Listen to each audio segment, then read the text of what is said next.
শুভ দুপুর বন্ধুরা, তোমরা সকলে কেমন আছো? আশা করি ভালোই আছো। আমিও ভালোই আছি বন্ধুরা। দেখো ডেলিকার মতন রান্নাবাড়ির দিকে চলে আসছি।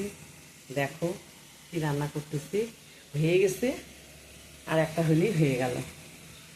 এখানে দেখো বন্ধুরা করলা ভাজলাম, এখানে করলাম তোমার হচ্ছে সরষা শাক বড়ি দিয়ে, আর এখানে ফুলকপি ডাঁটা আলু বেগুন ঝিঙে চচ্চড়ি, আর এখানে করছি বন্ধুরা ফুলকপি দিয়ে আলু দিয়ে মাছের ঝোল। এই দেখো ফুলকপি আলু দিয়ে কাতল মাছের ঝোল। এই দেখো আর এখানে বসিয়েছি বন্ধুরা মাংস।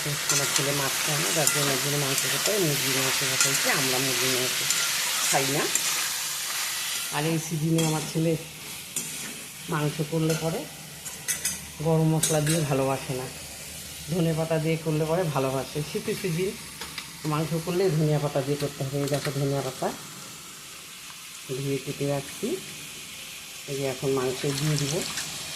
এই দেখো